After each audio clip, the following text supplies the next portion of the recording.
Well, if you're ready, let's go ahead and get started here. I'm going to go ahead and start in the sky. Let's see how much. Oh, that's not bad. We're going to have a lot of trees up in here. I'm going to go ahead and start right here, get next to my grist mill.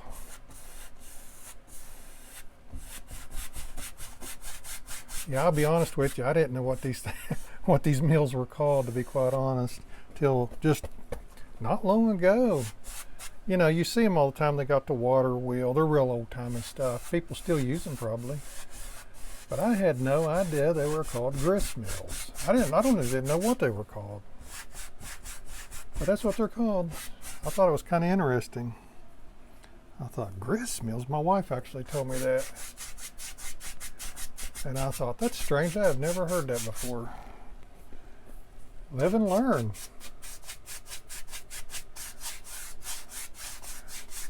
Live and learn, I guess. I'm going to take a little Prussian blue if I can get any. This is about a day old, and Prussian blue really dries up quickly. But I think I can get enough on here. This palette is left over from yesterday. I was painting yesterday, and I'm just trying to use the colors up so I don't waste things. Oil paint will last a few days. Prussian blue is one of the worst, and then raw umber, it kind of dries up real quick too.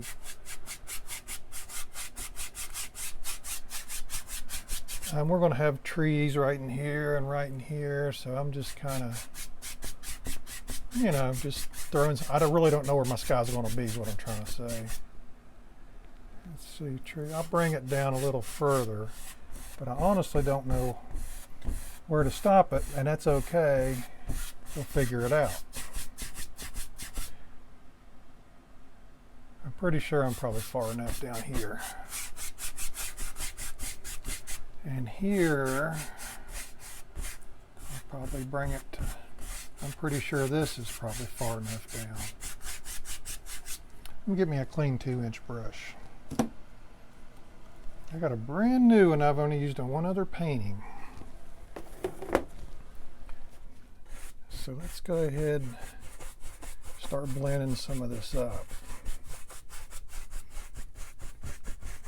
We're going to blend it up using our crisscross strokes, like that. Start on the lighter areas and work your way out.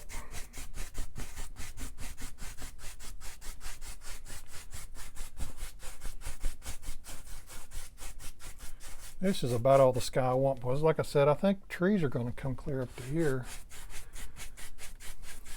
So a lot of this sky probably won't even be showing. That looks really nice. I like it. Wish there's a little darker right there. Make it a little darker.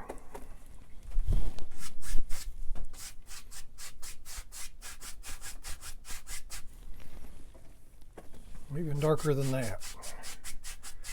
A little darker right there. I got reflections. I have to keep turning my head. Strange. Let's make this a little darker right here too.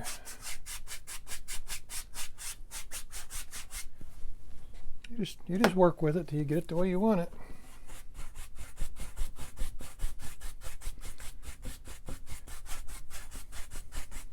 Yeah, it should be darker in the corners, most always. There's always exceptions to every rule, but for the most part, in the corners is always dark. And usually along the top, sometimes down the sides. Okay, I think that's good. I think I'm going to skip the trees for right now. I'm going to focus on working in some of this grist mill. Let me find me a good brush. Best one I can find. I think I've just about wore them all out. And I'm going to go ahead and shape some of this stuff out. I'm going to go ahead and get some color down. That's my main focus. I'm not going to worry about the trees at the moment, because I want to get this put in. This is the most important part of the painting. So I want to get this started. before I lose my lines. At least get it kind of shaped. And these are typically pretty old structures. This is just burnt umber I'm using. I could probably throw in some ochre because it's kind of a little bit too dark. You want to use a wide variety of colors. We want the sun to be coming down this way today. So this will be the front of our building.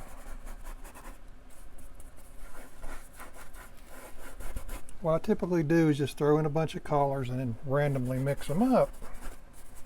That way you have a good variety of stuff. I'll go ahead and do that too.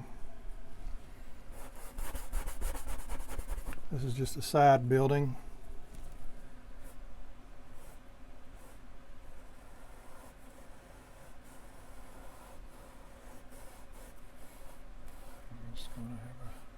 I'll have to get a little bit better here in a minute with my, I'm just putting color down. You don't have to be super careful just doing this. Just put your colors where you want them.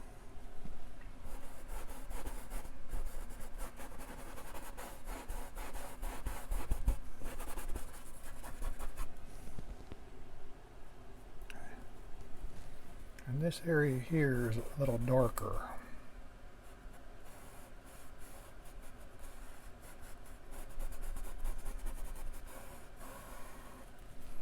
I'll go ahead and throw some stuff on this.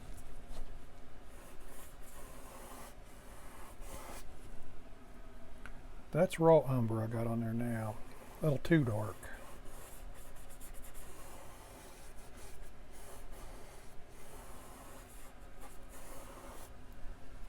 I'm just going to continue doing this and I'll be right back. All right, let me show you what I've done. I took some acrylic. I probably should have done this before I started painting, but that's okay. And I marked these out with acrylic. I marked my wheel out with acrylic. So what I'm going to do is I'm going to finish putting some color down. I'm going to stay away from this and let it sit and dry overnight. And I've done this so I can keep my marks, because I just have charcoal. That's what I mark this out with, and I'll lose my marks. If I try to do anything in the background, I'll lose all these marks. So I'll put some acrylic down so I can keep some of the marks. So we're going to work on stuff that is not around this right here. I'm going to start by putting some background stuff in right here. I know for a fact, I do have somewhat of a picture, but I've changed it. But I do know for a fact that this is going to be dark right in here. So I'm going to take some black, some sap green, and I'm going to throw it in right in here. I'm not going to go much higher, even though that gets trees. Not today, I'm not. I'm just going to put some color down for today. It's getting late in the evening anyway, for me.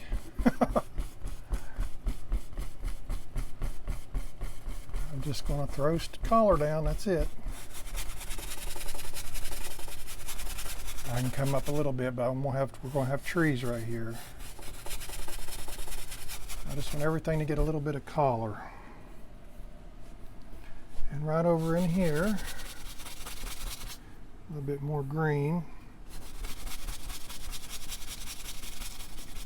Yeah, I'll work on paintings. I usually have at least two going at the same time. This is my only one for today. And I just work on them in the evenings after work. I'll come in, work about an hour and a half on them. It's okay to let them sit and dry a little bit. Don't hurt a thing. Actually, it's good sometimes to do that. I do it deliberately sometimes. Because, you know, your paintings get so wet, like this right here is really wet right now. I couldn't do nothing with it. I could wipe it off with a paper towel. Or I can just let it sit overnight. And I think that's what I'm going to do because of this acrylic I put down here. Okay. Let me get me a brush. And I'll just go ahead and work these edges just a little bit. Just quickly. They don't have to be perfect. We're going to go over all this again, so nothing has to be perfect. Right now, it don't. Later, hopefully, yeah, it's be a little bit better, but for now, this is plenty good.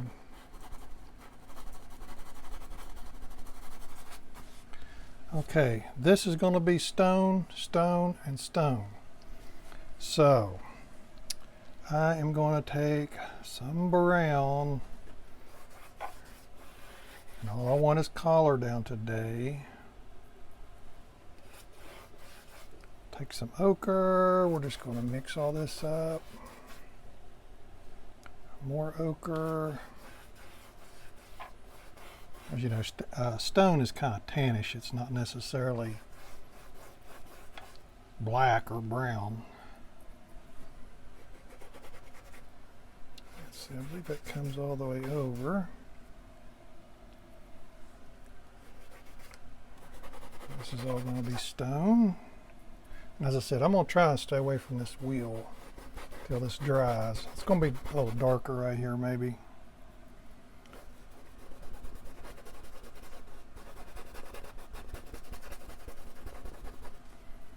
This right here is definitely going to be lighter because it's closer in the picture to us. And this is all going to be dark here. This is, I believe, is going to be maybe a rock, grass. I'll have to look at my picture again. But this is probably all we're going to do for today. I might go around the inside of this a little bit. This is pretty much it. And tomorrow we'll start on doing some more background stuff. Maybe put the trees in and finish this out. All right, we'll see you tomorrow.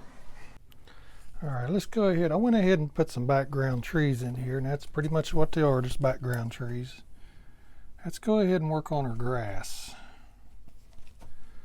It's going to be kind of dark down in here, but up in here it is not dark.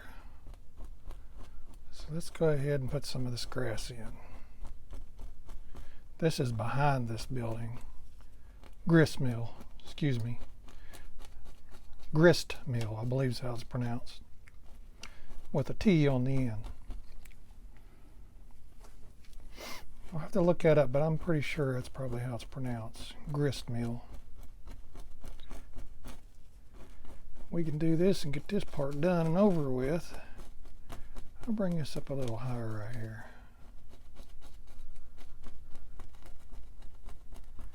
Look like weeds or something up in there. Yeah, that looks better, I think, right there. Yep. Looks better. Let's jump over here. Painting don't want to hold still, does it? I'll set it back and make it hold still. I'll bring it up a little higher right here also.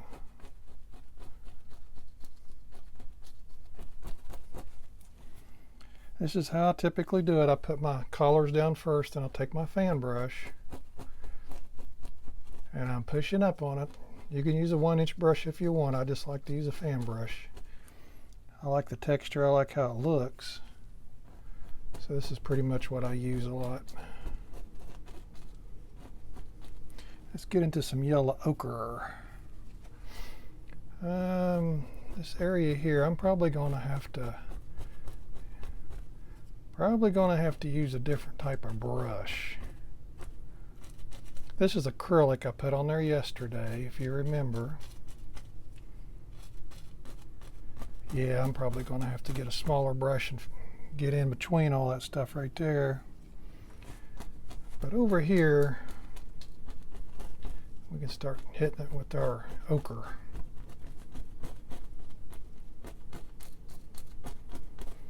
And we're going to transfer to green pretty quick.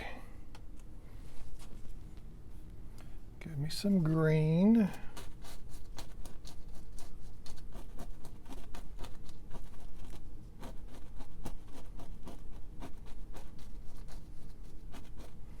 See, I like how that looks right there. It's just real mixed up, and I just like how it looks.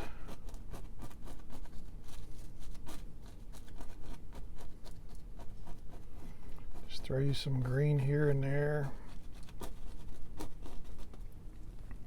I'll throw some right here, even though probably won't do me much good. just so I can say I've done it. Now I'm going to put some Prussian blue down in here, start getting it a little darker. I'll mix it with a little Alizarin crimson. I just got a little bit here, just to use it. Red's a foreground color, so it's okay to use. You can use red in your foreground.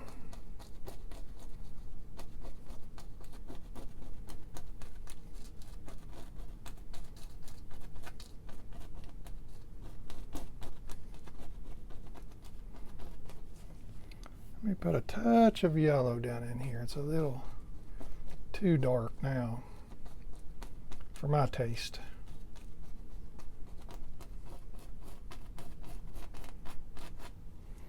There, I think that looks all right. I'm gonna get me a little brush and go around this real quick.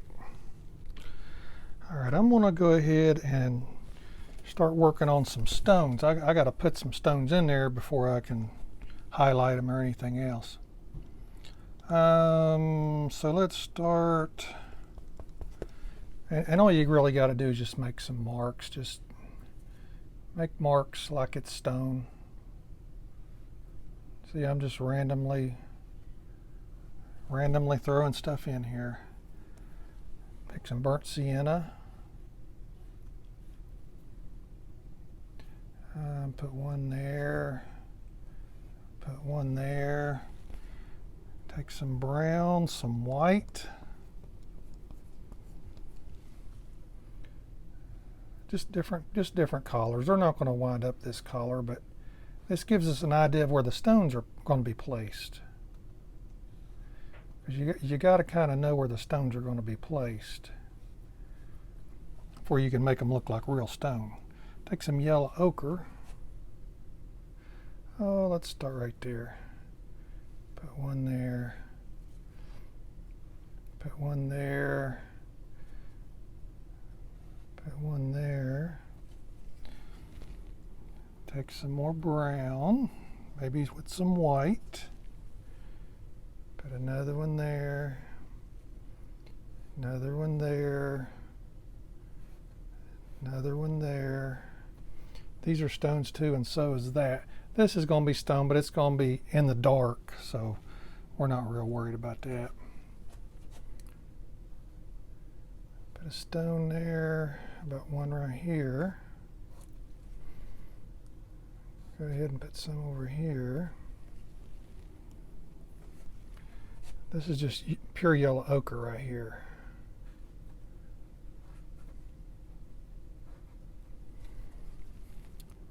Let's take a little bit more. Yeah, you're just trying to randomly put stones in. This is an old structure. You know, they didn't have building codes back then. So they just randomly put things in. One here. One here. Let's take some brown. That one's brown. There, there, there. And as I said, paintings like this is going to take a little bit, probably a little longer than a normal painting. This is probably an intermediate painting. Probably not for what you call a beginner. I would definitely have to say that. This is definitely more of an intermediate painting. Let's take some burnt sienna. Those two colors look too close together.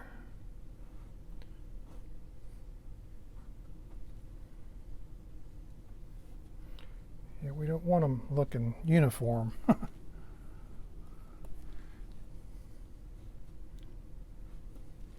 I'm going to keep doing this right here, and I'm not going to do anything else to these yet. I'm probably going to start working up here, and I'll bring you back, but I'm going to finish this right here. All right, let me show you what I'm doing right here. I'm making horizontal lines. I'm just taking black, and you can do barns this way too. But in the picture that I have, these lines are going horizontal, these are vertical.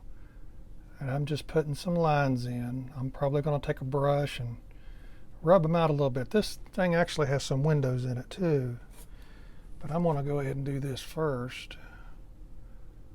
It's just whatever you want to do. If you want to do this first, you can. If you want to put your windows in first, you can do that. But I chose to do it this way. Just, yeah, that don't make no difference. I thought it might be a little easier to do it first. I could be wrong. But we'll see. Only time will tell, right? But this is all I'm doing right now. As I said, this painting here will take a little longer than a typical painting. Believe it or not, usually the mountain paintings are the quickest of everything that I do.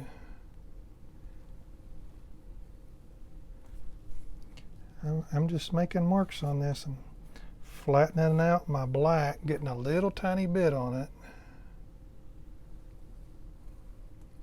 And I'm just making marks. If I can get them to show up, you have to keep dipping it in your black.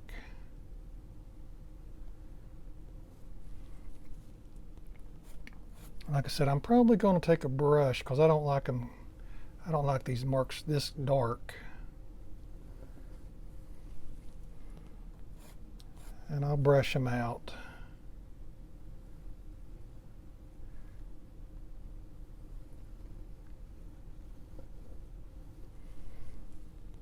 Brush them out, maybe put a little white in it or mix up the colors a little.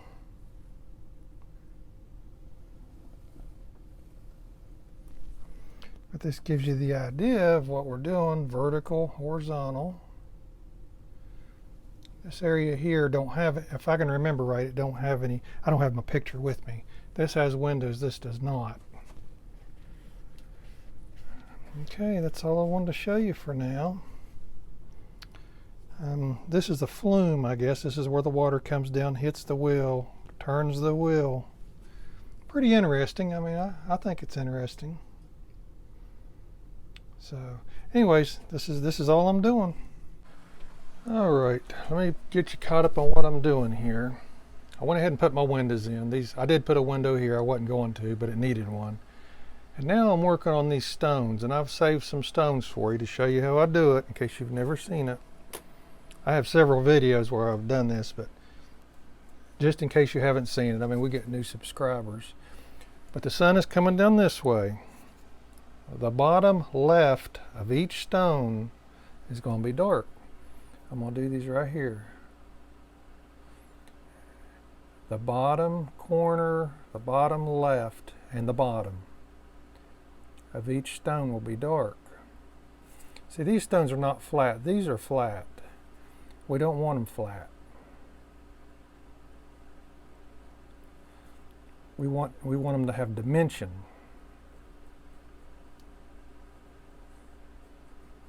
And this is what we're doing. The bottom left area, maybe I should say it that way, the bottom left area. This is raw umber that I'm using right now. It's not black, it's raw umber. It's almost black.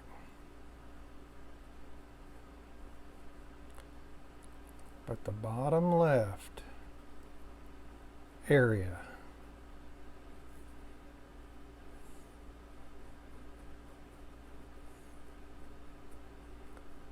We actually used 3 brushes on this. This was my dark brush. Now I've got one that has white and yellow ochre on it. And the top right area is going to get the lighter color.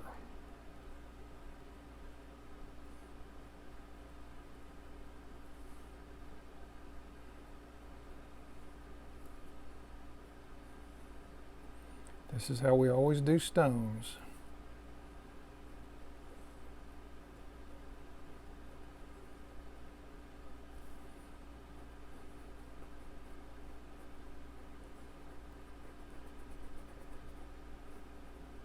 Now I'm going to take a third brush.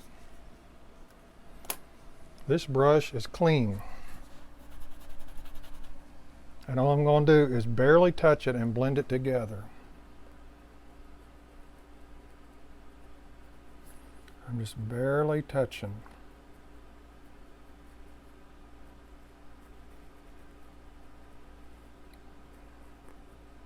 It makes a little difference. Oh, I forgot a stone right there. Let's get this stone.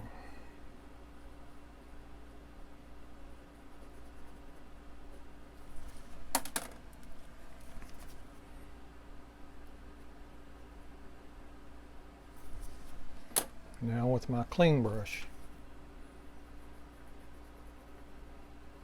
See, it softens them up. And that's how we do it. All right, folks, that looks like a wrap. I think it turned out pretty nice. I really like it. That's my first grist mill. Hey guys, don't forget to like and subscribe for more future videos. Thanks for watching.